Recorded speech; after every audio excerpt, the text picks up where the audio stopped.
Winter is nasty, spoiled, and almost unbelievably libidinous, and it's ample evidence of the author's talent that she is also deeply sympathetic. The New Yorker. Renowned hip-hop artist, writer, and activist Sister Souljah brings the streets of New York to life in a powerful first novel. Ghetto-born, Winter is the young, wealthy daughter of a prominent drug-dealing family. Quick-witted, sexy, and business-minded, she knows and loves the streets like the curves of her own body. But when a cold winter wind blows her life in a direction she doesn't want to go, her street smarts and seductive skills are put to the test of a lifetime. Unwilling to lose, this ghetto girl will do anything to stay on top. The Coldest Winter Ever marks the debut of a gifted storyteller. You will never forget this winter's tale. Hey folks, welcome to Ralph Reads, brought to you by TURN, the United Ronin Networks.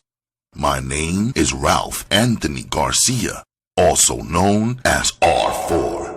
The legal, the loyal, the regal, the royal, Ronin Ralph, your master of ceremonies.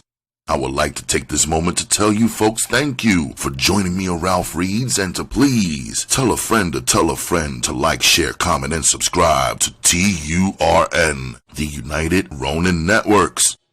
We are Ronin.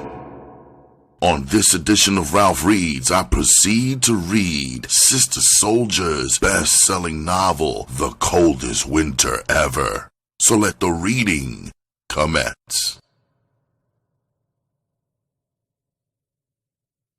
Chapter 6. Monday morning, we all was up early and dressed. There was no doubt that we would support Souljah at his arraignment.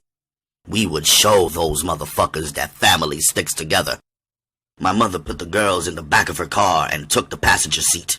As I started to back the Benz up, I saw flashing lights moving up our driveway. A cop on the loudspeaker said, "Turn off the ignition!" I weighed my options. I wanted to floor the gas pedal, ram the police, and then pull out to go handle my business. But my little sisters were in the car, so I turned the ignition off. Get out of the car! Get out of the car! Everybody step out of the car! Move away from the car! The police signaled the vehicle behind him. It was a police department tow truck. The officer walked up to my mother and handed her a piece of paper. "We are authorized to remove this vehicle, which is now government property." Motherfuckers! This is my car! How the fuck you gonna come and take my car? Angry tears shot out of my eyes. You don't have the right to take people's shit! I went buck wild, cursing them assholes out. I pushed the car door open, jumped out, and started swinging my fists in the air. Ma'am, calm down, ma'am.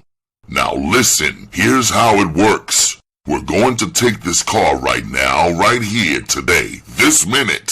We're authorized to do so. You go downtown. If you can verify the source of your income and prove that you personally purchased the vehicle, then you can get it back. We hold it for 60 days. If you can't prove it, we sell it at the auction.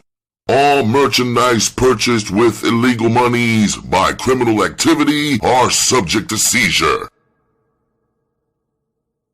Mama thumbed hysterically through the yellow pages trying to locate a cab that would come around our way.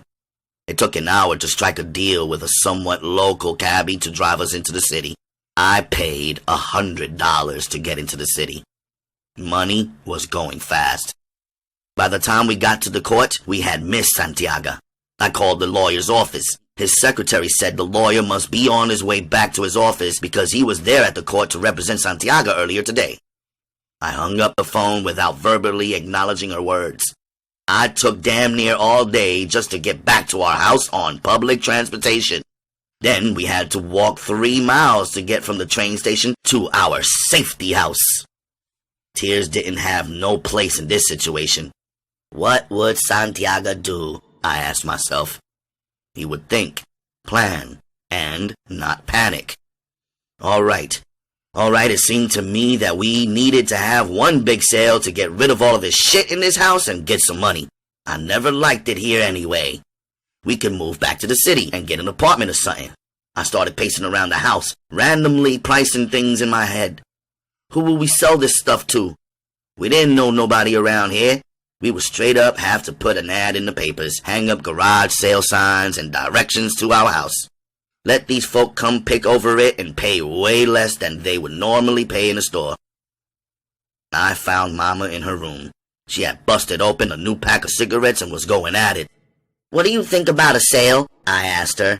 We sell all this stuff in the house to generate some cash flow. I want to talk to your father, she said. Seriously, Mama, what do you say? I want to see what your father says. Whatever he wants to do, that's what I'll do. But, Mommy, we gotta make plans like Souljah ain't here 'cause he's not. You trying to say he ain't coming back? She asked like a crazy woman. No, I'm trying to say maybe if we put our heads together, we can have some ideas ready for Souljah. We can go see him tomorrow. I'll know by the morning time exactly where he is. The idea of seeing Souljah delighted Mommy, who was starting to seem like an imposter to me. What we gonna do with the kids? They too much trouble to be trying to walk and travel back and forth with, she asked, worried about everything. Magdalena will watch them, I told her. Oh, you think so? Lately, she's been acting kind of funny, Mama said. At 9 o'clock the next morning, I was on the phone line trying to locate Souljah. I slid Magdalena an extra $20 and told her to babysit while me and Mommy took care of some business. She looked like she thought about rolling her eyes at me. She put the extra money in her pocket. We found out which jail Souljah was being held at. Then we went to find out the cost of bail so we could pull the money together somehow. The court clerk smirked when he punched in the case numbers for Souljah on his computer. With some strange look of pleasure, he pronounced, "The judge has denied bail because of the extremity of the charges. He'll be sent out to Rikers Thursday. You can visit him there." My mother's face saddened with disappointment. As we turned to walk away, her tears started flowing. When we got home, Magdalena complained about the phone ringing. We thanked her for her patience and sent her home for the evening. The good thing was that in 2 days, we would be able to talk to Souljah. He would help us decide how to move. My mind was still trying to put things together. I asked my mother whose name the house was in and if it was a monthly cost or was it paid for in full. She told me it was paid for 'cause that's how Souljah does things. But she never saw the paperwork because it wasn't her concern. This time, when I picked up the telephone, it was Natalie. Girl, what's going on? It's like a ghost town over here in BK. Everybody's getting locked up. Everybody's getting locked up, I thought to myself. Whoever heard of a person who just starts talking before she even says hello? Before she's even sure if she's talking to the right person? Who got knocked? I asked, playing it off. She rattled off a list of familiar names. Daddy's workers, bodyguards, and all of my uncles. Then she said, I heard Midnight got picked up earlier tonight. Get the fuck out of here, I said, almost mumbling. Yup, Asia saw the cops cuffing him over in front of Mo's bar. I wondered if Natalie had heard about Souljah and was she just waiting for me to say something. Yeah, Bullet told me about Midnight too, Natalie said. How's Bullet doing? I asked. He's alright. His girl just had a baby. It's a boy, 8 pounds, 6 ounces. Big, huh? His girl? Natalie, you didn't tell me he had a girl. Like you would have cared. Don't try to get new on me, Winter. That's not the point. I'm just saying you're supposed to have my back. You're supposed to let me know what's going on. Yeah, I'm supposed to fill you in like you be filling me in, right? Natalie said, getting loud with me. I really didn't have time for Natalie's attention games, so I told her I had to go. The policia, Magdalena said, peeking her head into my room without knocking on my bedroom door. Your mother is in the shower. I jumped up, threw on some pants and a shirt, and headed downstairs. Good morning, ma'am. We'd like to speak to Mrs. Souljah, please. We want to ask her some questions. I put my hands on my hips and asked if they had a warrant. As soon as they said no, I got ready to say Mama's not home. Then Mama came out of nowhere, wrapped in a towel. Her hair was wet, her eyes wild, and her mouth twisted. "What is it now?" she asked. We want to ask you some questions. "Do you have a warrant?" No, ma'am. "Then get the fuck out of my house. I've had enough of you all for 1 week. Ma'am, we just wanted to ask you some questions about your husband. Under the RICO laws, you could also be charged if you were aware of or in any way connected to the distribution of narcotics. We would like you to cooperate with us. It would be better for you." "Get the fuck out!" she yelled. "Do you see a lawyer in here? How you gonna ask me questions without my lawyer present? Do I look like a fucking fool to you?" You're right. You're entitled to have a lawyer present. His partner chimed in. But you know we could easily get a warrant under these circumstances, ma'am. Or you could just cooperate. "Winter!" Mama commanded. "Close the goddamn door!" Mama was renewed on Thursday morning. She picked out her best outfit and was gonna take Santiago by storm at Rikers Island. She asked me to help her with her makeup. I tried to make the best of the situation and put it on as nicely as I could. I brushed her hair back and used the same wig that worked for her the day we went shopping. Mama pulled out her perfume, the expensive shit that was thick like syrup. She dabbed it on in a small amount. When you have good stuff, she once told me, you don't have to pile it on. She looked fine, at least compared to the last few days when she let herself go in ways I'd never seen before. She handed me the Visine. I dropped 2 drops in each of her eyes. I reminded her to take off her heels, put them in her pocketbook, and wear flat shoes since we had to walk to the bus stop. She protested. "We should take a cab to Rikers," she said. "We should really save our money, 'cause we're running low," I warned. "We'll save it some other day. Today, we're going to see Santiago." "Yes, we have a warrant and we're gonna run you down for questioning," announced the same cops from yesterday. They arrived when me and Mama were leaving. As we opened the door to go see Daddy, we were confronted by the 2 cops. "Am I under arrest?" my mother asked sarcastically. "If that's what we need to have a civil conversation with you." Mama handed me her pocketbook. Unwilling to cooperate with the police, she stuck out her wrists as if to say, "Take me." The police read Mama her rights, cuffed her, and put her in the car. Magdalena and the girls watched in horror from the kitchen. I stood there shocked and watched them take my mother away. On the way out, the smart-ass cop's partner paused, turned around, and hollered to me standing in the doorway. "By the way, how old are you?" 17. My sister Porsche blurted out. "And where are you taking my mother?" "How about you, little girl? How old are you?" 8. She said, snotty and proud. Their lights flashed as they sped away. I took out a 20, handed it to Magdalena, collected my things, and made fast tracks in my Nikes headed to the bus stop. Santiago walked in the room accompanied by a corrections officer. His body was tight and his face serious. He still maintained his powerful presence. He had a way of looking good, even in those jail greens that hung on him like a leisure suit. I smiled when I saw him. He smiled back. "Where's your mother? Downstairs?" he asked. No, she wasn't feeling good. She had to take 2 of those pills and they knocked her out cold. You know, only something that dramatic could keep her away. I had practiced this answer the whole trip to Rikers. No sense in adding to Santiago's problems. "And my girls?" They're fine. You know they miss you and all. But they're tough. They'll do all right. "Maybe," He smiled. "Porsche has 7 years in the projects under her belt. She's tough. Mercedes and Lexi, now they've been sheltered.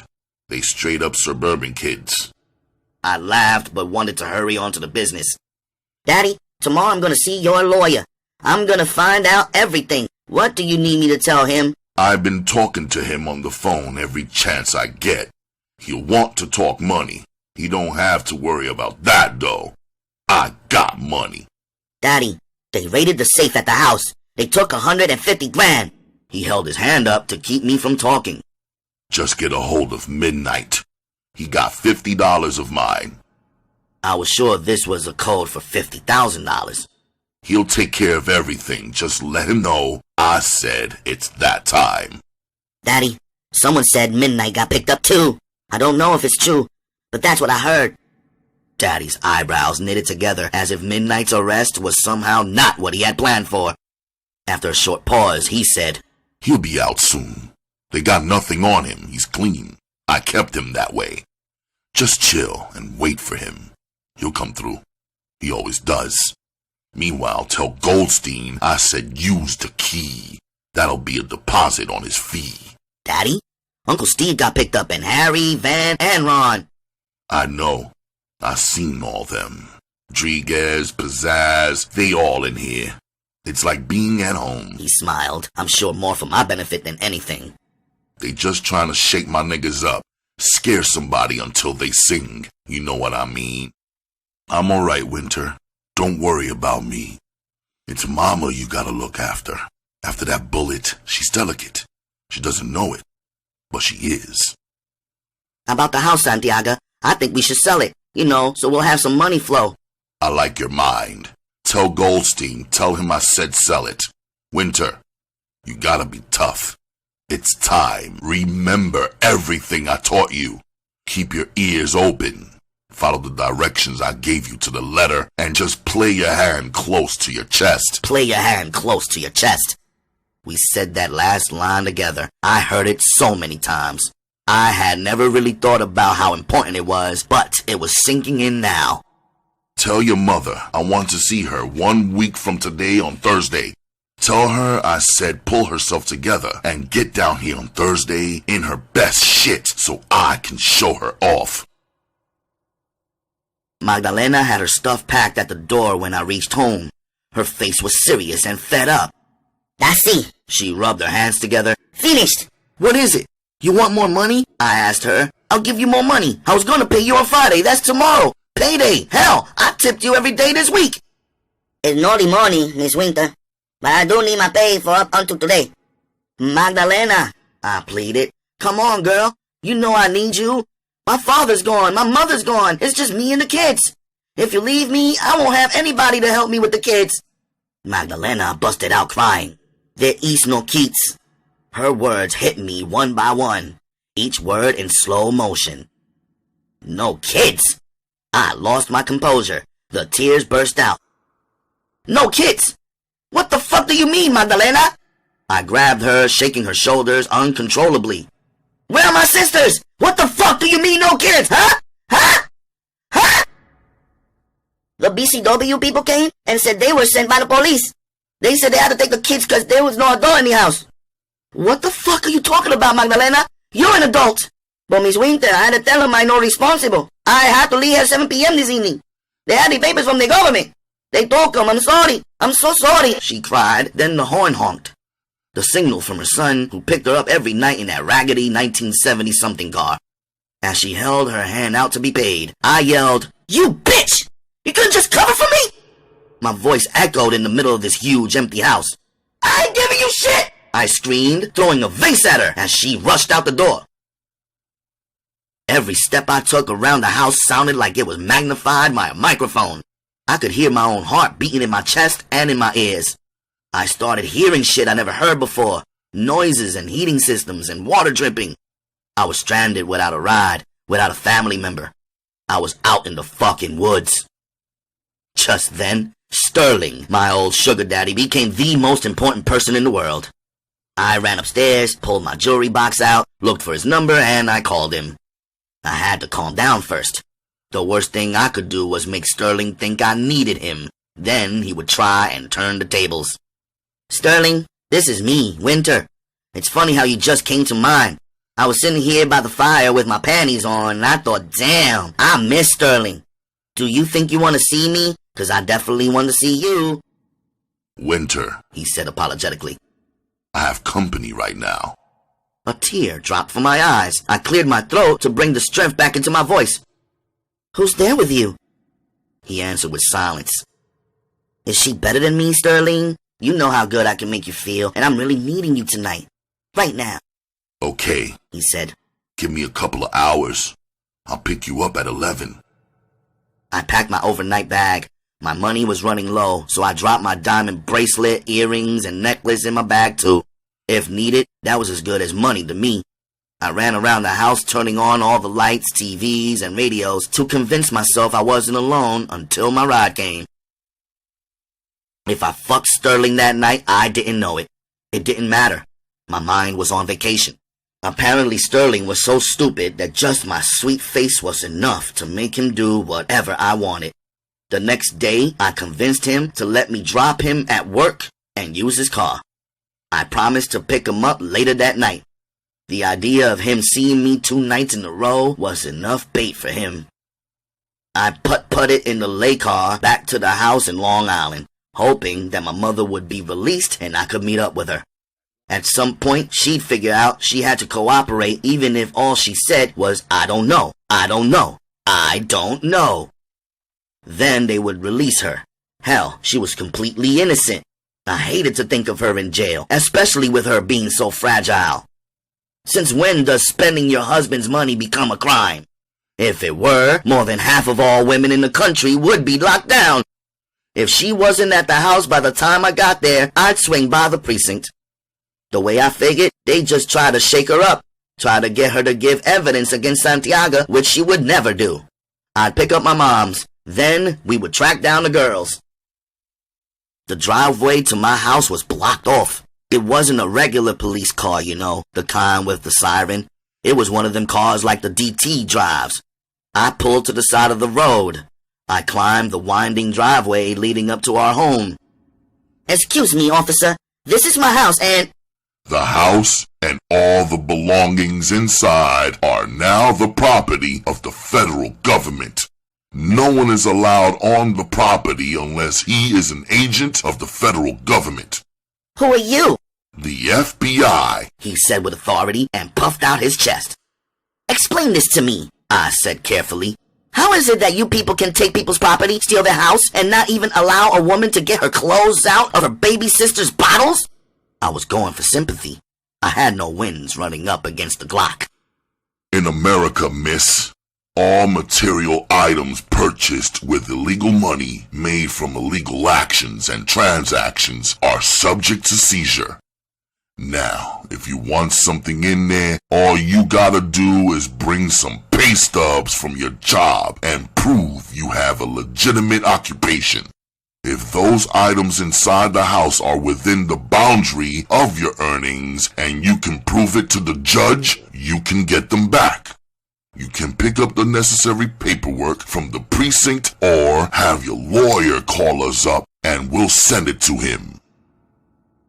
I wanted to spit in his face, but for now, it wouldn't be smart.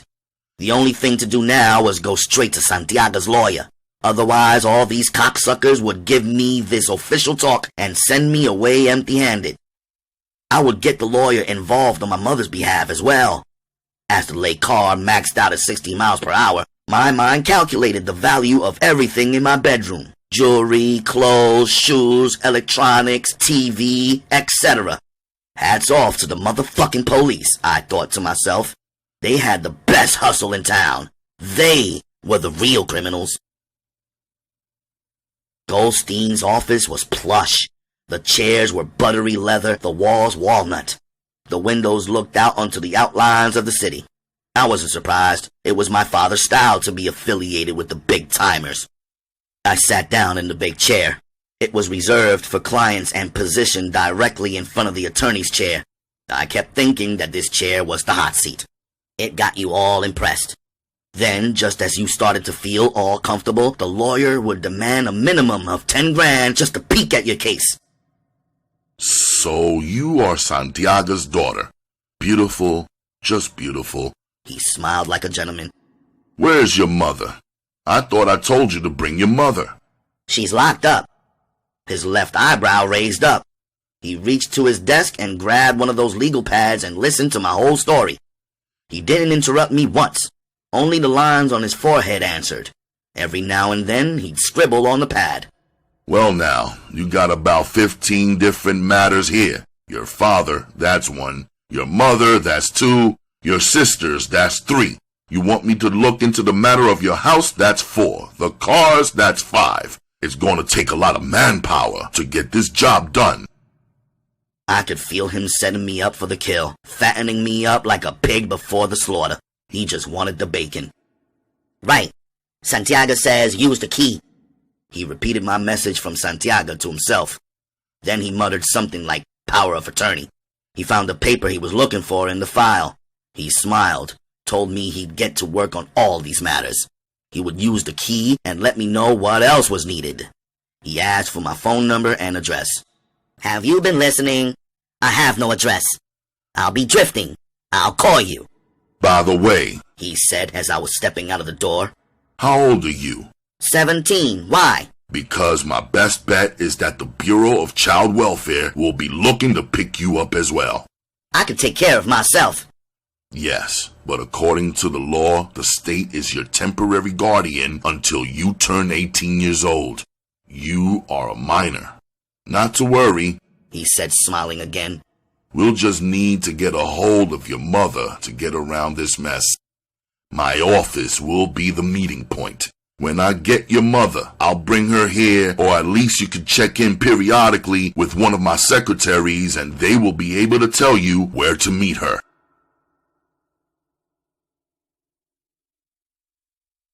Chapter 7. Between the money that I took out of my mother's pocketbook plus my own cash, I had a total of $1,480, a diamond necklace, a diamond bracelet, diamond earrings, and the clothes on my back. If there hadn't been a flashing sign that read diner when I walked out of Goldstein's office, I wouldn't have remembered to eat. I had been 3 days without thinking about food. I had a chance to eat, but I kept trying to get my head to think of answers to all these situations. Soon as something clicked into place, something else popped out of order. Making a plan was complicated. When will my moms get out? What fee would the lawyer charge? I couldn't come up with a good plan because I couldn't relax. I was cool on the outside, but inside I was in a state of panic. Normally, I'd be plotting on a party. Now I was plotting on survival, something Santiago always took care of for me. If nothing else was clear, the fact that I had to take care of myself was. The girls were little and cute. Somebody would give them shit for the time being. I, on the other hand, would have to get mines myself. I wasn't sure if I could go back to Brooklyn yet either. I tried not to get paranoid and start thinking there was a hit on me or something crazy. Out of respect for Santiago and my moms, I decided to wait. Besides, Brooklyn represented too many unanswered questions for now. Aunt Laurie would be vexed because we never called her back about Uncle Steve.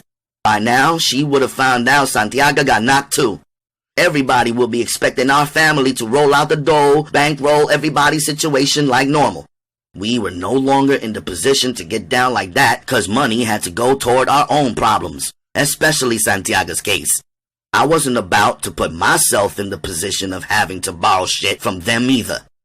I could see them trying to flip attitude on me, something lovely. Bowing down was not something I'd do.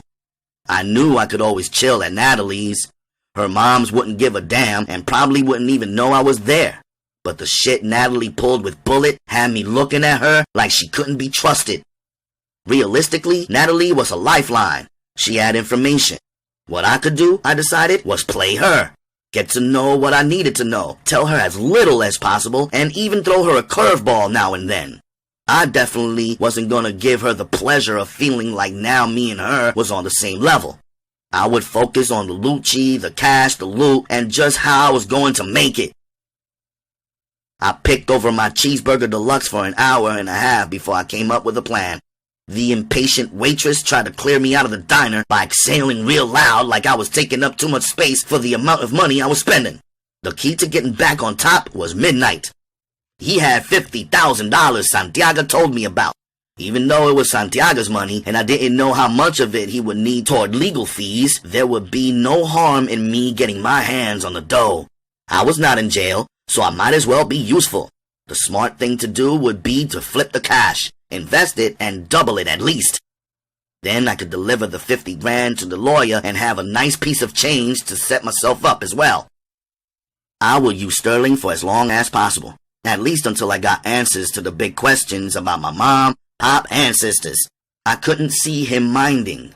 He seemed to enjoy being used. I just pretend that all of a sudden I realized he was the one for me. He'd stare at me with those big dumb eyes and be happy I had finally seen the light. Whatever chick he had there before I came last night, she'd just have to wait. Eventually she could have the man.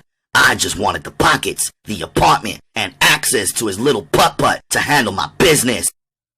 Goldstein located Mom swiftly. He told me she was being charged with resisting arrest, insulting, and assaulting a police officer.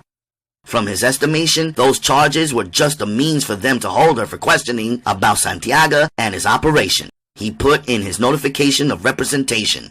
The court was backed up and she wouldn't be arraigned until Monday morning. He said this was a good thing because he needed time to get to Souljah's safety deposit box at the bank to see the status of things so we could settle the financial matters. He told me he was 98% sure he could get the prosecutor to lessen the charges on Mom, drop them completely, or at minimum get her out on her own recognizance since she had no previous charges. This way, she wouldn't have to post bail. She'd just have to show up for a court date. He sternly told me to call him around 3 o'clock Monday. Things were out of my hands. I had 2 hours before I had to pick Sterling up, so I went shopping. Nothing expensive. The Gap, Banana Republic, basic shit to get me through the weekend and the following week. $300 was the budget I gave myself. Why waste words on Sterling, knowing that he was quick to dump the female friend he had over the other night? He was glad I decided to stay with him for the 2 weeks my parents were out of town, quote unquote. He said he couldn't blame me for not wanting to stay in that big house alone, and that he was happy I chose to spend my spare time with him. Early Monday evening, Mama was released. She had on the same clothes she went in with. Overall, she looked busted. Wig off, hair in bad need of Erlins, mouth permanently twisted, I guess. She went off about the feds seizing her leathers, furs, suedes, jewels, furniture, and house. She was enraged by the loss of her record collection, which she had carefully acquired over the past 17 years. Whoever heard of the legalized robbery they orchestrated? She cried. And whoever thinks they could steal my babies got to be crazy, 'cause I'm going to get them first thing tomorrow when the BCW office opens. And Magdalena needs her ass kicked. She should have known better than to let some woman in the house who was not in our family. And let me see some motherfucker driving around in my red Benz, sporting my wares. They'll get their ass carjacked right on the spot. Where are you going to live? I asked Mama. Don't worry about me. What else can they do to me? They already shot me in the face. What they gonna do next? She started laughing like the penguin on Batman. Are you gonna stay with Aunt Laurie? Yeah. She gonna be pissed about Stevie and money and everything, I warned. She waved her hand in the air as if to say none of that mattered. After all I did for her, Souljah gave that worthless husband of hers a job when nobody else would. She better recognize. She just better make room for me. Treat me like the queen I am and just help out a little till Souljah gets home. He'll straighten all this out. Speaking Souljah's name put her in another frame of mind. I saw her eyes switch and her voice did too. I saw Souljah, I said. He's alright. He asked about you, of course. He wants you to come down to see him on Thursday. Dress your best, he said. He wants to show you off. Mama cried. The twins were divided. We don't like to do it, but all of our facilities are overburdened. We had a space for Mercedes Souljah in Manhattan. The other one, Lexi, is in Brooklyn. Porsche Souljah is in Queens. There will be no problems getting them ready for release, but we have to release them to a stable environment. As it stands, Miss Souljah, you are still under criminal investigation. You have no residence. The address you're listing here, your sister's apartment, is a Section 8 residency. This means it must meet federal regulations for living arrangements. Your sister already has 3 children in her apartment. There are only 3 bedrooms, therefore it would be a violation of federal codes for us to release 3 more children into this apartment, or even 1 for that matter. Your sister has 1 daughter and 2 sons. Under federal regulations, a male and female child cannot share a room together after they reach 10 years of age. You stated your sister's sons are 12 and 15. We just can't do it. Do you have a relative who could speak up for the children who has extra room in a non-rent subsidy, federally regulated building or house? All of our peeps were in the projects, so that question didn't deserve an answer. Look, miss, I just want my children, my mama said. Now I'm good for raising hell, but I'm trying to be nice, work with you here. I've been through a lot. I'm innocent. I'm not perfect, but I just need to have my babies with me. I am not a drug addict. I am not a crackhead. I am not a criminal. I just need to have my girls back to date. You're presently unemployed, the lady said, as if we didn't know it. The only option we can offer is the emergency assistance program. We can put you and your children up in a family shelter with a kitchenette so you can cook your own meals. We will allocate you food stamps and medical coverage for the children, but there's a waiting list for these types of facilities. There's no way we could release the children to you with no income and no apartment. To be honest with you, Mrs. Santiago, there are also some problems with this case. The girls are 5 years old, but they're not registered in kindergarten. Why? Did they attend private schooling? No. If you check the birth date on my girls, you'll see they turned 5 after the deadline for kindergarten registration. Oh, I see. Okay. Anyway, Mrs. Santiago, we are willing in the meanwhile to place you in the woman's shelter while you try to pull things together. Sometimes it's better to check into a shelter than to move into another problematic environment. The girls tell me and our records show that there is another child, one Winter Santiago. Is that you? She asked, eyebrows raised. No, I'm Rosie, a friend of the family, I lied. We'll need to know the whereabouts of the other child.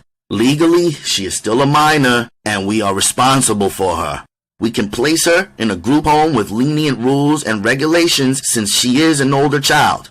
We can help her to complete her schooling as long as she has no history of emotional problems, violent behavior, or educational dysfunctions. She would not have to live in a restrictive or reformatory facility.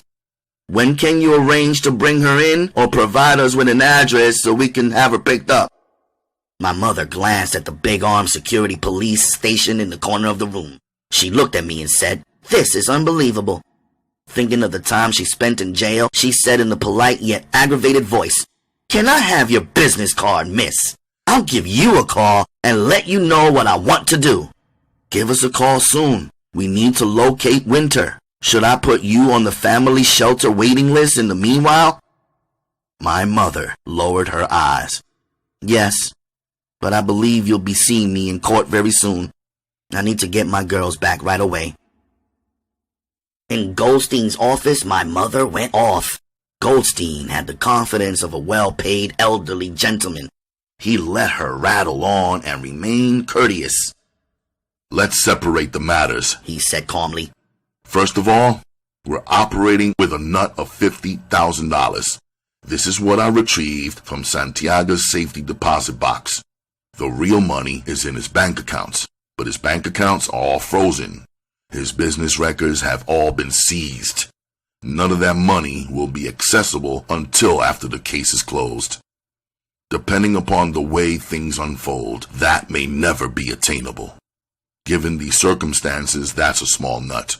Deduct $7,500 for Miss Santiago's case. $7,500 for what? My mother screamed.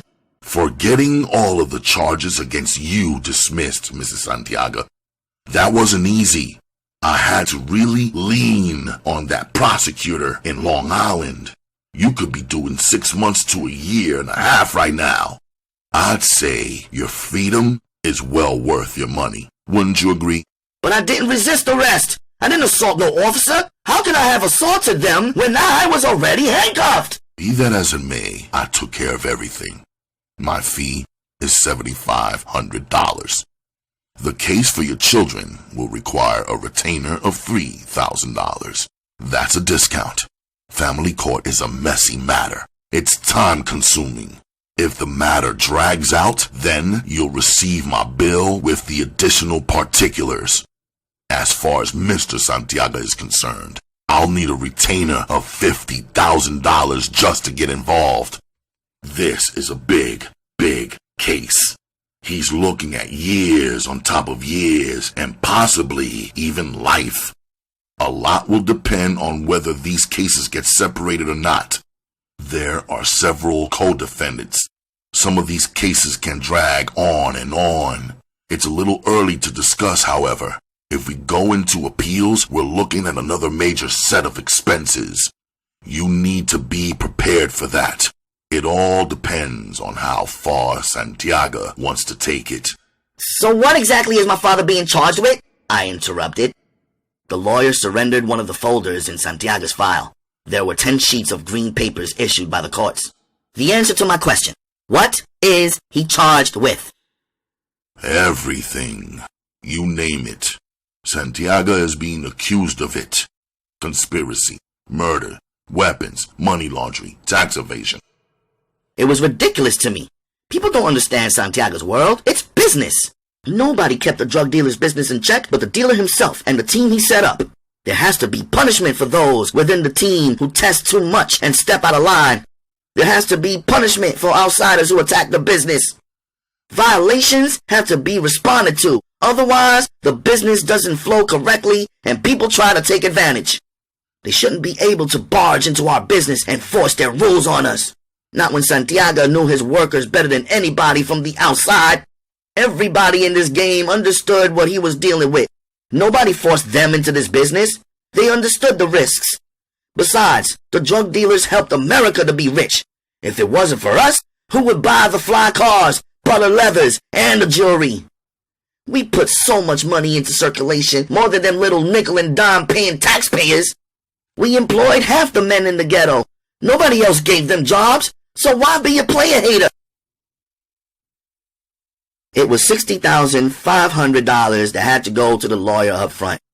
Goldstein already had $50,000. Soon as I tracked Midnight, I'd locate the loot and deliver the $10,500 to Goldstein. I'd have $39,500 to push around and double. Daddy said Midnight would be released. I'd offer him a partnership since he already knew the business. He'd go for it as long as he got his cut. Mama and Goldstein were closing out their talk. Mama was asking if she could arrange to see the girls at the places they were being held. Goldstein promised to look into the matter. On the way out, I asked Mama, "How was your last night at Aunt Laurie's?" "It's as cool as can be expected. She keeps asking if Souljah had any money put away for a rainy day. She wants me to know that it's raining and she needs the cash." "What did you tell her?" "I didn't tell her shit. I just looked at her like this." Mama made a real ugly face and rolled her eyes into her head. I laughed. Mama was becoming a real comedian. After I made this face, she knew the deal. "Don't ask me for shit," Mama said. I never mentioned to Mama that Souljah told me about Midnight having some money set aside. I didn't know why I didn't. I just didn't. After repeatedly beeping Midnight, he finally answered my page. "Who's this?" A shockwave shot through my body. "Winter." "What do you want?" "Souljah." "Where do you want me to meet you for dinner?" he asked strangely. "I'm in Manhattan. I can meet you on 34th and 8th tonight at 8.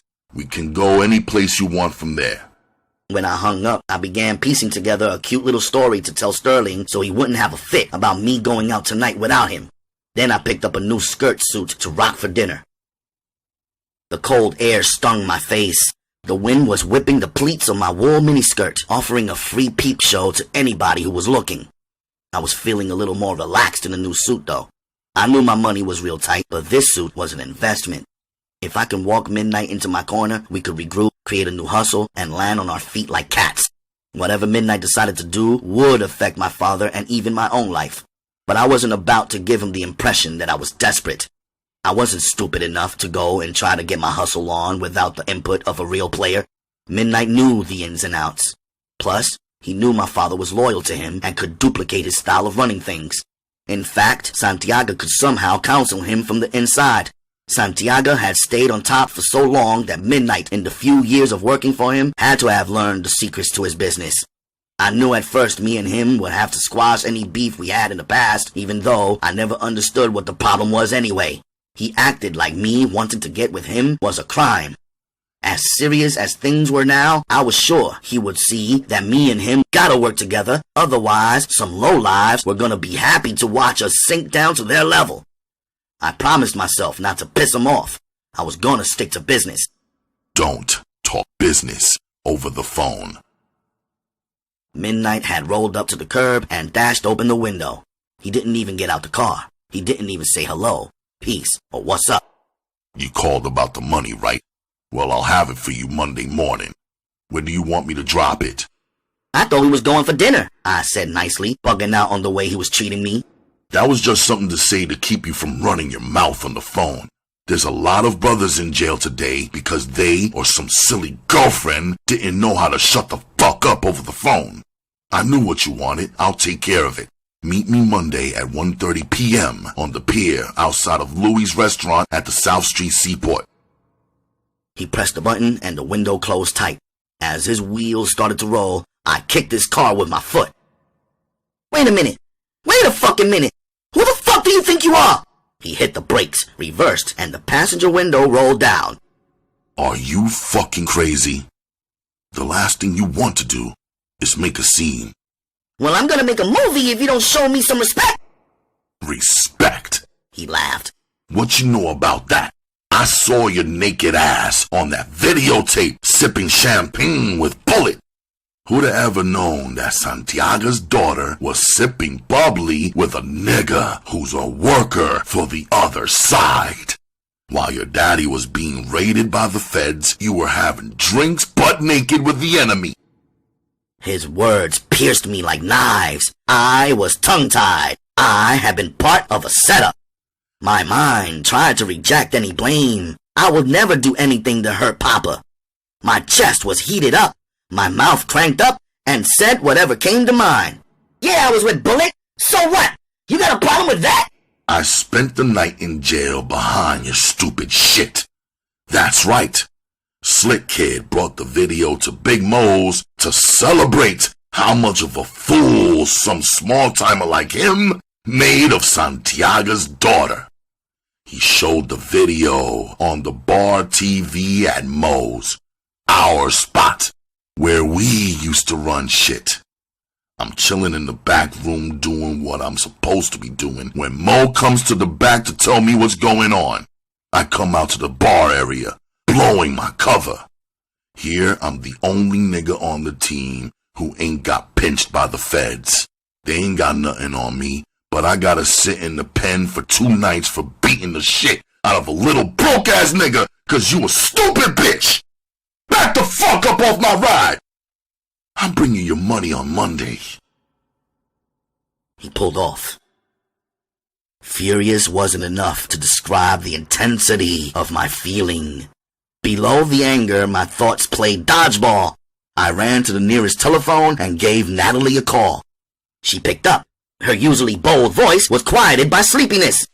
Yeah. What's up with your man, Slick Kid? Oh, forget him. I'm not messing with him no more. He's ridiculous. So you know that he's running around showing niggas my ass on the videotape. Don't take it personal. My ass was in the tape too. Why sweat it? We in shape. Niggas can't lie and say they saw some cellulite or stretch marks or nothing like that. Our shit was tight. I should thank the fool. You know how much dick I got sweating me now? His ass was straight up trying to diss me and I flipped it on him. Ha ha ha ha ha. Now niggas come checking for me. Natalie's calm ran against my fury. So why didn't you tell me Bullet was down with the mother niggas around the way? Oh, that. Bullet's cool. He's getting a little name for himself. He's pulling in the loop. It's just a money thing with him. He ain't got nothing personal against you or your family. He's cool peeps. He really like you. I mean, for real, for real. Yeah? With a wife and a newborn baby? What? What? Oh, I didn't tell you? Remember Patches from around our way? You know how all the boys in his family got that big hairy black stain on the side of their face when they be saying it's a birthmark? Well, Souljah had that baby and it had a big ass black hairy mole like Patches. Now Souljah swearing up and down that it's still Bullet's baby. It's a miracle or something. Bullet's grandmother talking about there's no way her fine ass grandson gave birth to an ugly little something like that kid. Now Bullet's looking like a fool. He's all caught out there, filled Souljah's house with Toys R Us stuff for the kid and all that. He's standing in the waiting room with the cigars and champagne when Patches Jr. slid right out. I overheard Souljah talking to her girl Fatima, who be kicking it with Monica, saying even though Patches is ugly, he can eat a mean pussy. That's why Souljah kept seeing him on the side. When she got pregnant, she just told Bullet it was his kid, cause Patches is broke as hell. She knew Bullet was a good guy who would support the baby. Now I saw Bullet today. He said as soon as Souljah heals, he's gonna go upside her head. He said he knew she was a hoe. He just want to be a man about it and represent for the baby that Souljah swore up and down was his. Damn. It was all I can say. Natalie had a way of mixing up and confusing any conversation. Oh, I seen your mother back around the way. She's like a whole nother person. I heard she was supposed to get some kind of surgery to fix her face. Yeah, she'll be alright. I hated to think of my mother walking around all crazy like. Sorry about your father. I knew I needed to hang up. Natalie was just being a nosy ass digging for more shit to talk about. Oh, Natalie, I gotta go. The cops over there are about to throw a ticket on my Benz.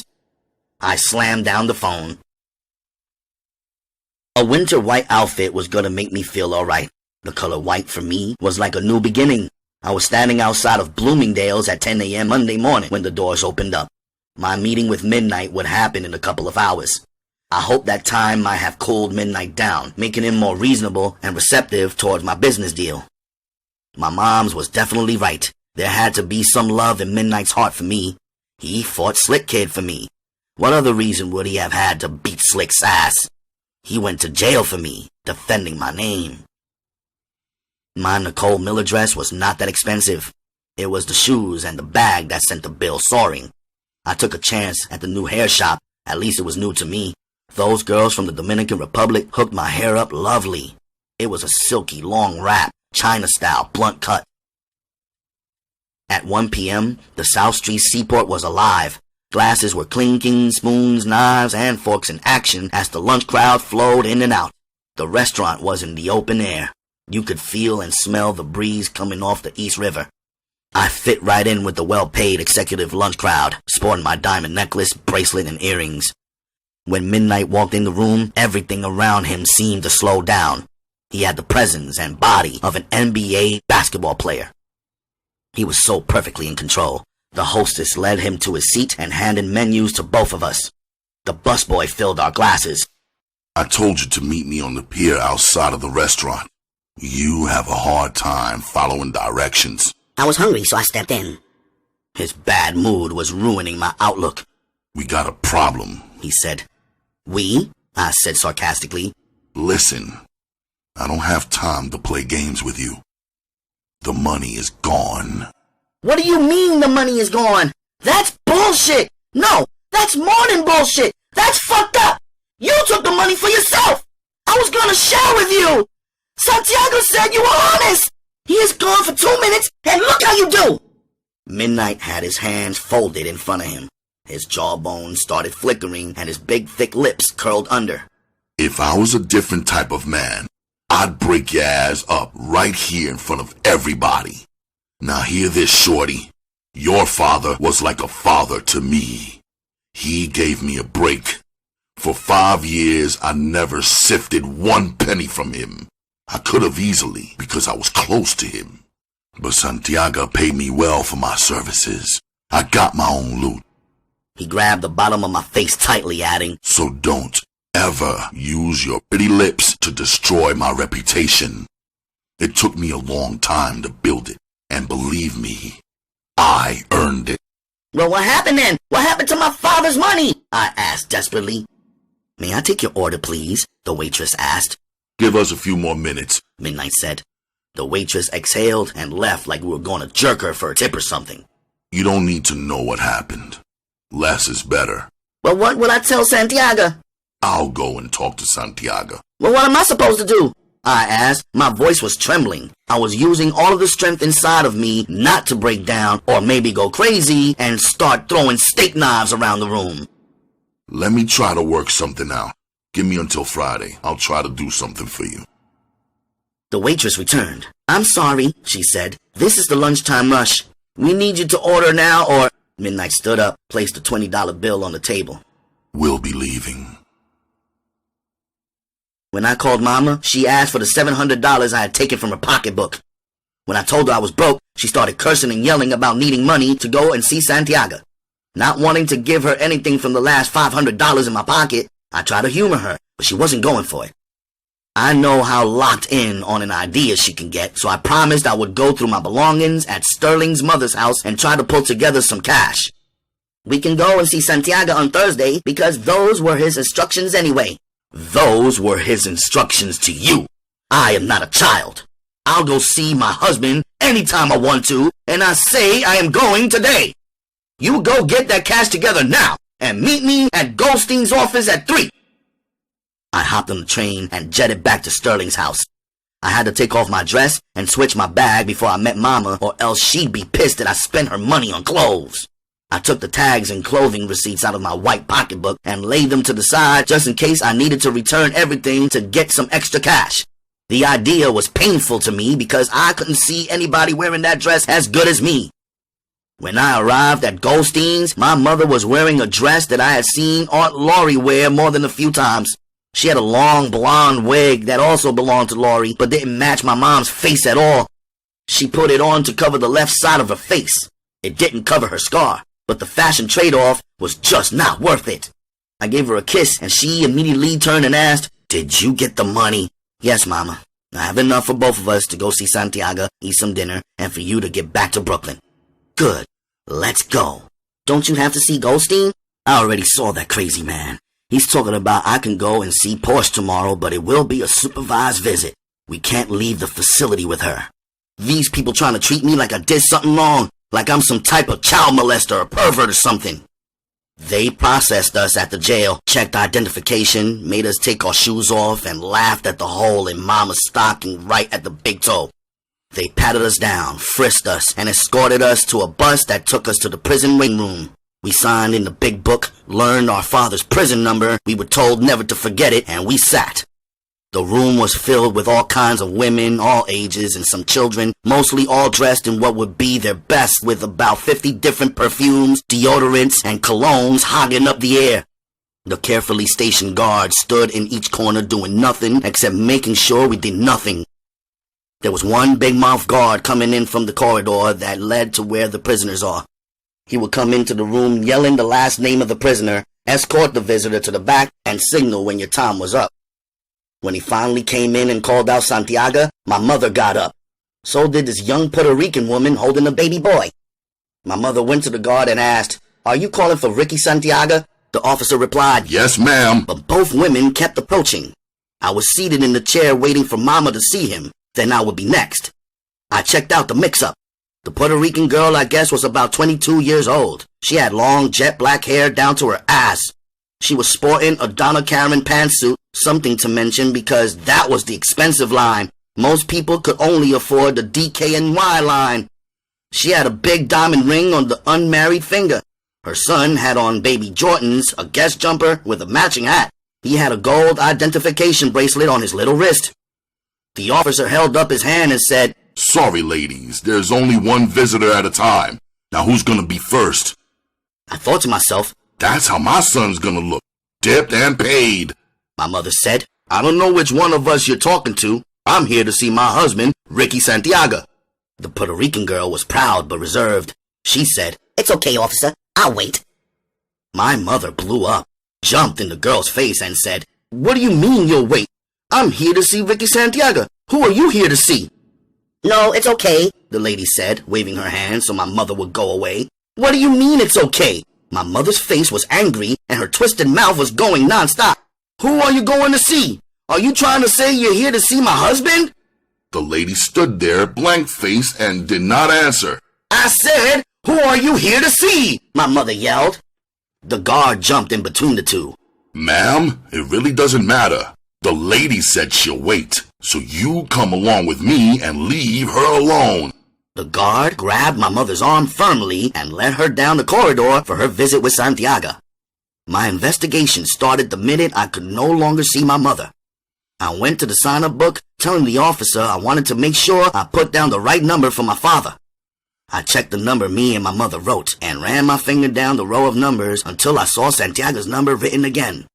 I slid my finger across to the left side of the page to see the name of the visitor.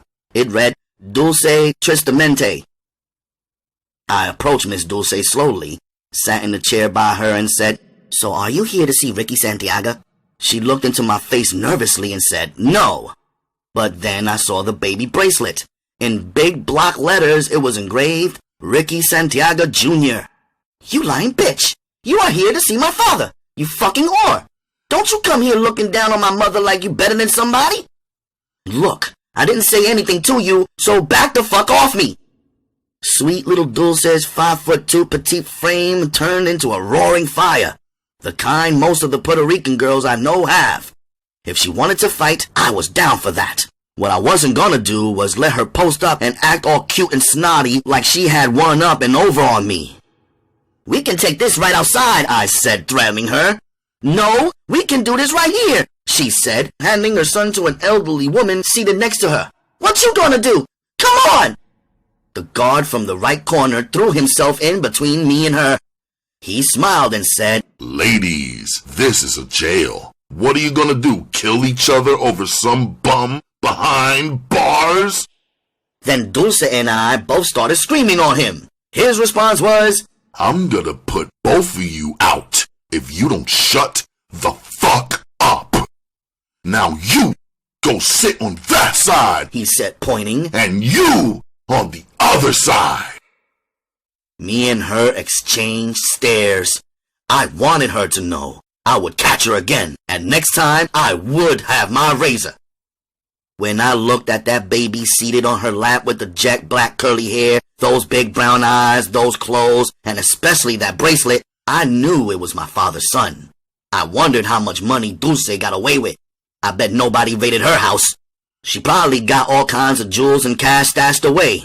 Apparently, she still had her clothes too. There was no telling how much of our family wealth she was using up.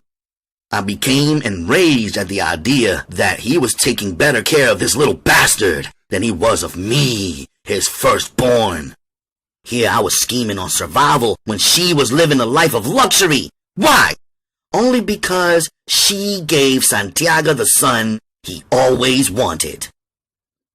When Mama came out from seeing Santiago, she glanced at the baby boy and threw her head up in the air. Dulce stood up with the baby, and I guess the old lady was the grandmother or something. She went and stood by one of the guards. Mama asked if I was going in to see my father, 'cause I was just sitting there motionless, steaming. No, not hardly. Not today, I told her. Mama straightened Aunt Laurie's dress. She pulled out a small mirror and checked the wig. She patted it insecurely. She shot one last look at Dulce. Then she ran her eyeballs up and down Dulce's clothes, grabbed my hand and said, Come on, Winter. On the bus ride home, Mama explained that the whole thing was just a crazy mix-up. Santiago told her that the entire jail was filled with blacks and Latinos, and a lot of inmates had that same last name. It happens all the time, she told me. Don't worry about a thing. I just listened, feeling sorry for my mother. For the first time in my life, I was mad as hell at Santiago. The next morning, I waited in Penn Station for my mama. We were set to see Porsche at the group home in Queens. So much had happened the day before that I hadn't had much time to think about my sister at all. I decided I could pick up some $5 stuffed animal for her. In Long Island, she had a collection of stuffed animals that Santiago brought for her from every and any place he ever went. At last count, she had 86 stuffed animals. Santiago even had special shelves designed for the animals to sit on. There were 3 levels that extended across 4 walls in all directions. Each stuffed animal was seated in an assigned seat Porsche gave them. She had a name for each one of them and knew them all by heart. Whenever the twins would sneak into a room to play with them, Porsche would know because they could never put them back in the right order. I picked up a Winnie the Pooh because Porsche always liked him. I checked for the price. The Winnie was more than $10. I heard my mother's voice over my shoulder. Yes, that's perfect for your sister. Yes, I think she'll like it, I said without turning around. When I looked up, I dropped the bear.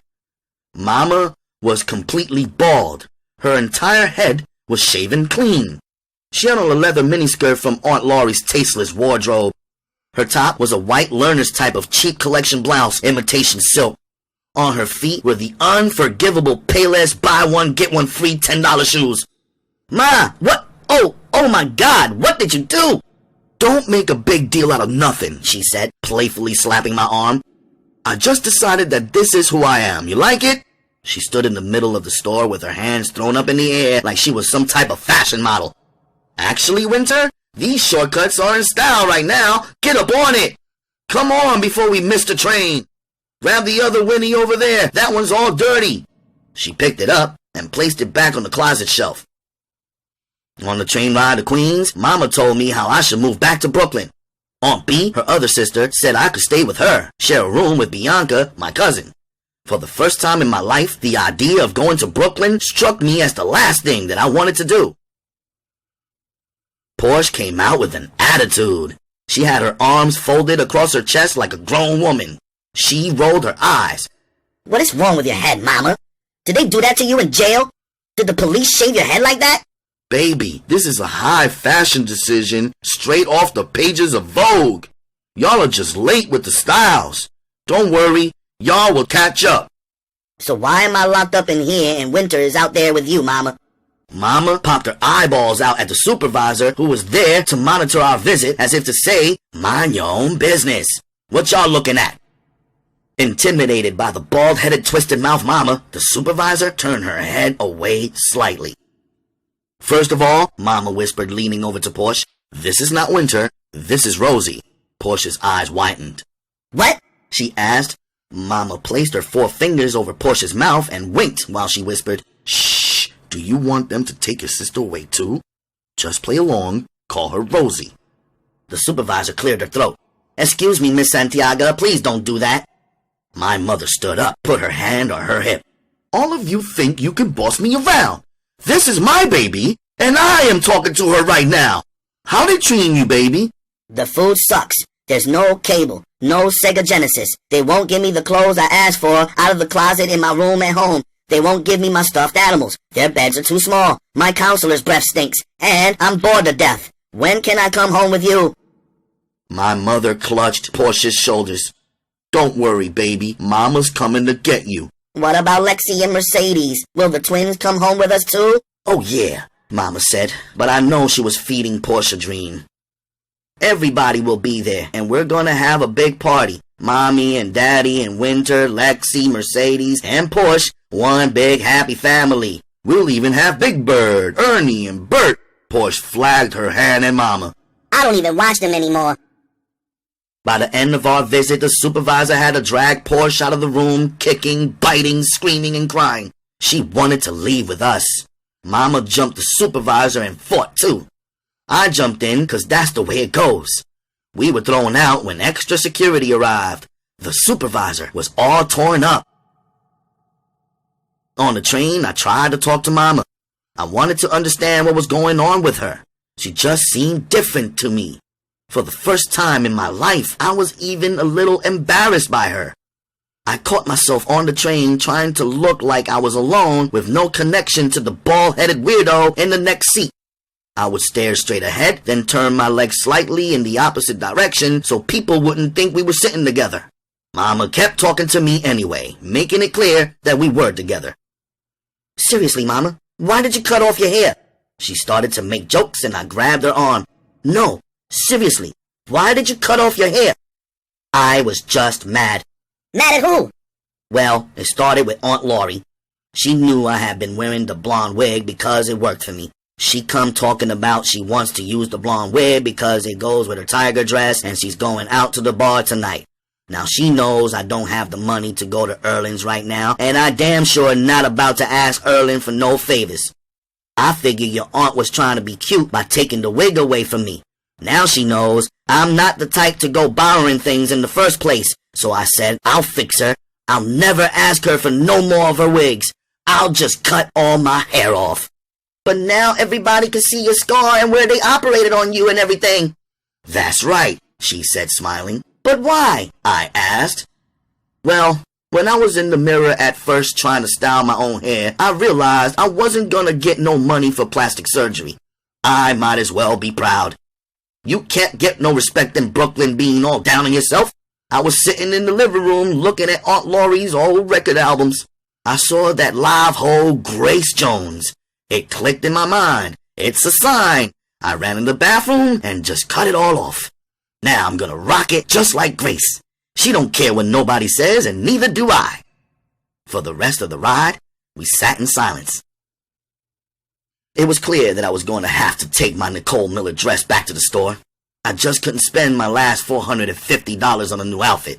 I would return this one, get the money back, and use it to purchase a new one. The upcoming meeting with Midnight was important to me. Everything had to be as perfect as I could make it. If he was successful in locating some of Daddy's money, I still had to break him down so he would at least talk real with me about what we were gonna do. He might reject my business arrangement at first, but now that Santiago was locked up, he'd have to make money too, wouldn't he? He couldn't stay speechless and distant toward me forever.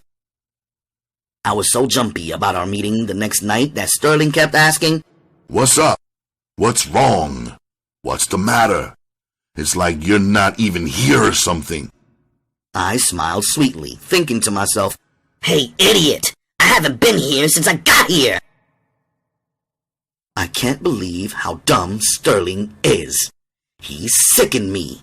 He wore tight briefs, not boxers. He left small clunks of toothpaste in the sink after he brushed and little droplets of piss on the toilet seat. What really did it for me, though, was the skid marks in his drawers that he leaves visible because he's too lazy to put the lid to the laundry pail back on. Worst of all, he reminded me of the bad shape I was in myself, being homeless and all. I hated him for it. Sterling only had about $100 to $150 a week spare cash on hand after paying the bills. He really ought to have realized he couldn't buy no quality ass for that kind of money. Friday, it would all be over for him. I would tell him my parents were back from vacation. I'd leave with my things in one of his suitcases. He'd call me later in Long Island. The phone would be disconnected. He would spend the rest of his life trying to figure out where I had disappeared to. I'd have the money from Midnight and a little business going on. Hell, maybe Midnight would let me chill up in this spot until I could get my place situated.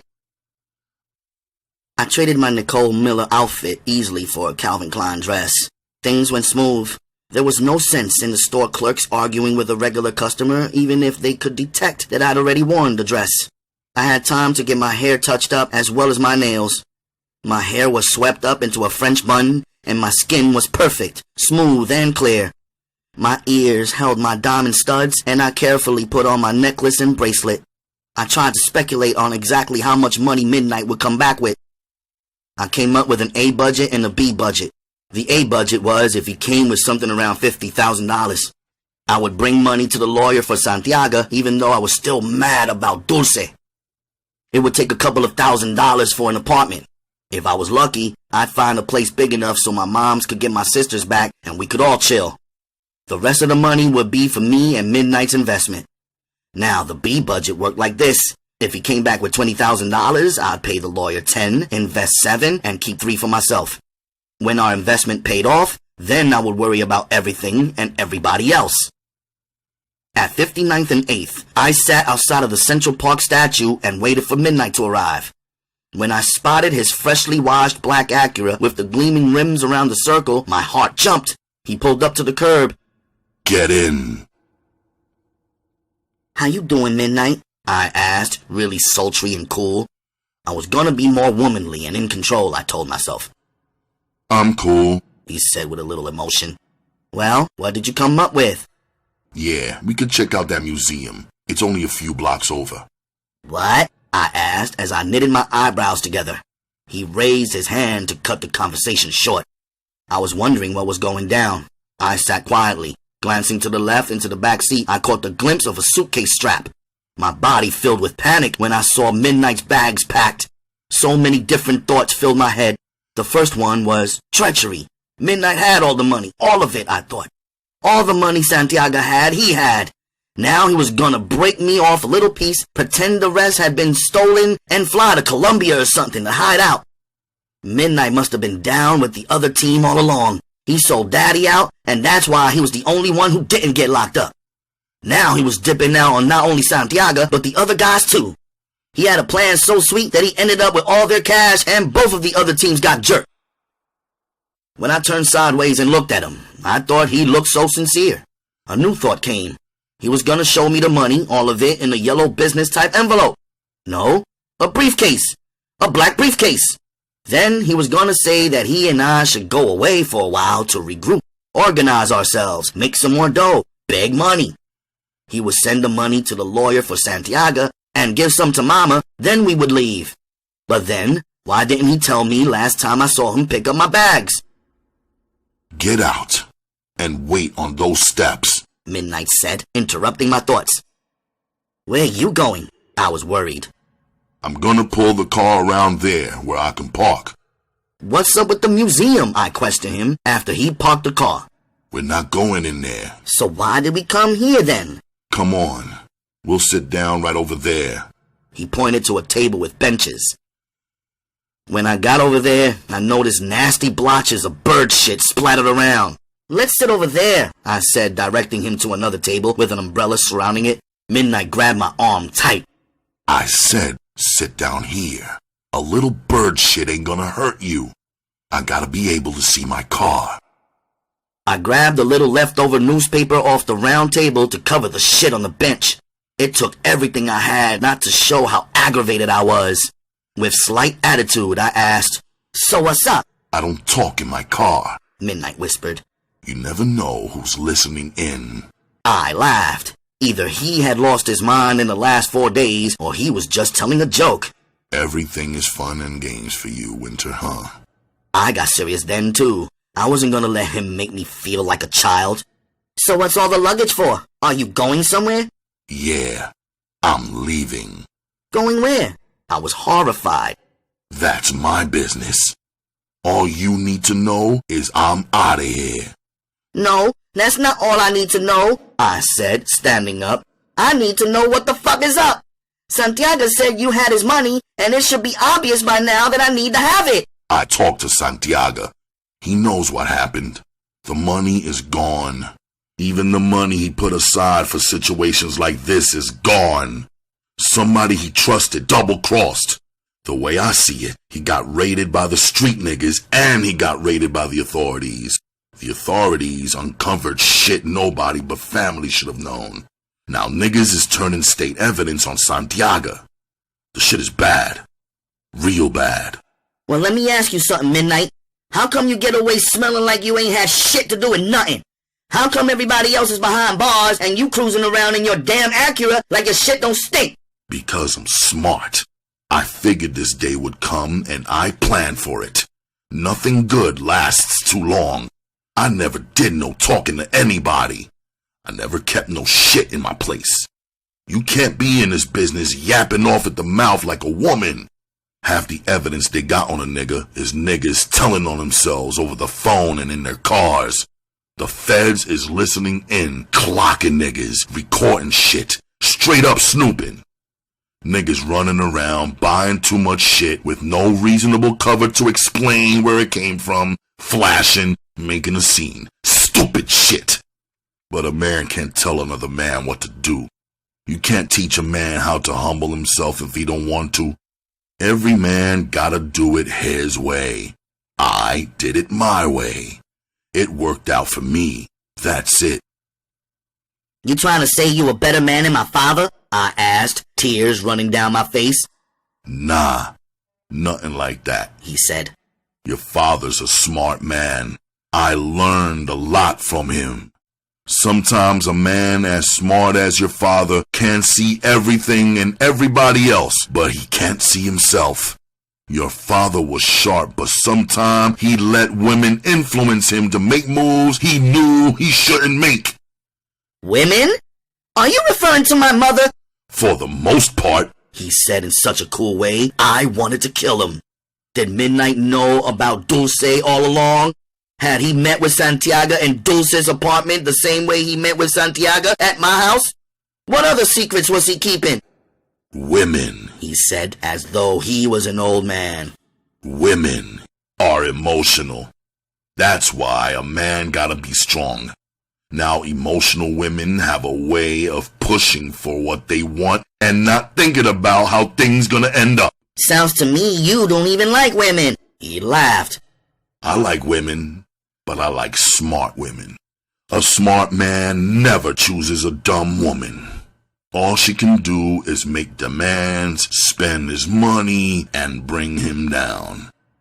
Now he was stabbing me back. He thought I was gonna bring him down, or maybe he thought Mama brought Santiago down. Any way you look at it, it was a knife in my stomach, an insult, a diss. I had no time to dwell on the pain, so I pulled the knife out by saying, "What about me? What am I supposed to do? What did Santiago say for me to do?" Santiago said, go back to Brooklyn. It's okay now. Go back to Brooklyn and do what? Live where? Your Aunt B has a spot for you. Santiago worked that out already. The idea of returning to Brooklyn with nothing seemed crazy to me. So what? Brooklyn's not good enough for you anymore? Apparently it's not good enough for you. That's why you're leaving, right? Nah, I live simple. Brooklyn was alright for me.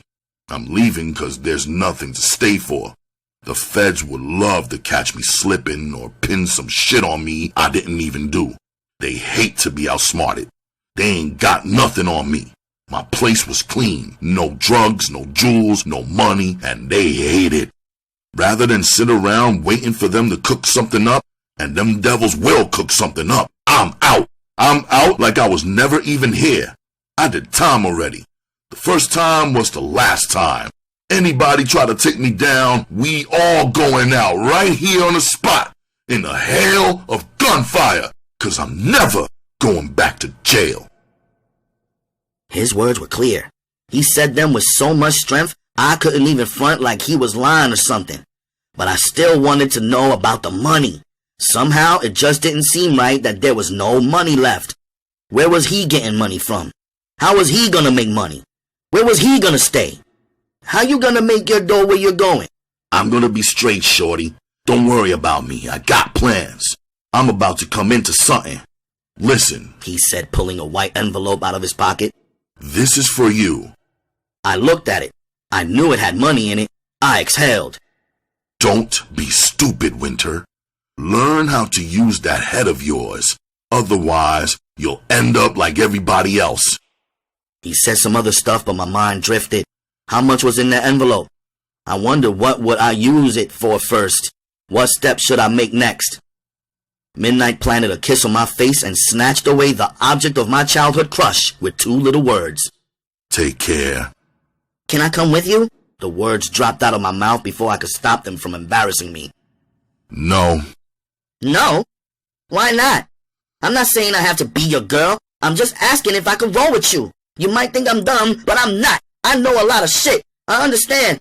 We can put whatever little money we got together and make something out of it. I am 17 now, you know? I'm not as young as you think. None of that has nothing to do with it. Then what is it?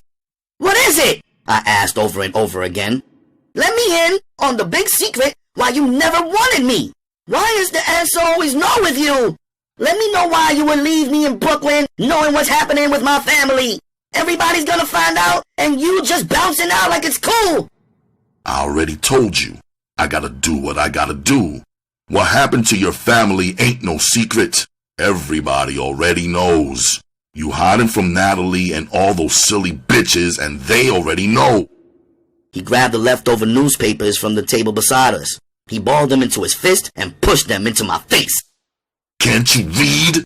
Santiago's been in the newspaper every day. Page 2, page 3, page 4. You see?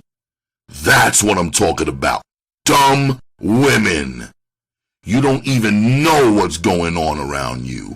If it ain't on the front page, you don't know it. But you know the name of every designer in Bloomingdale's. Hell no. You can't come with me. Your dumb ass ain't bringing me down. Not me. Midnight walked away. I stood on the steps crying mad. He drove right past me. I ripped open the envelope and couldn't believe I was flipping through 10s, 20s, and 50s. The grand total was $3,000. 3,000 measly dollars. What the hell was I supposed to do with that? In the envelope was a business card turned backwards. Scrawled across the back of the card in neat handwriting it read, I know you don't like her, but she can help you get your head together. I flipped it to the front and Sister Souljah's name was on it with an address and phone number.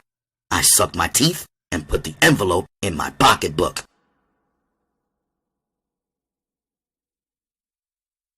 We have reached the end of this portion of the miniseries on Ralph Reads. I would like, or rather love, to thank you, queens and kings, fellow royalty, for stopping by. You may connect with me via Facebook. Send a friend request to Ralph Anthony Garcia on Twitter and Instagram at RGMC2407. Send an email to rgmc2407@gmail.com, where if you would like to leave a small donation, please use the Zelle app or paypal.me/RGMC2407 or Cash App. My cash tag is RGMC2407. You may also connect with me on my other channel, RGMC, Ralph Garcia, Master of Ceremonies, and right here on TURN, the United Ronin Networks. We are Ronin. Fellow royalty, pick up a good book, read a good story, and set your good self free. I appreciate you, and I love you like cooked food. I will see you folks on the next edition of Ralph Reads. Stay safe out here.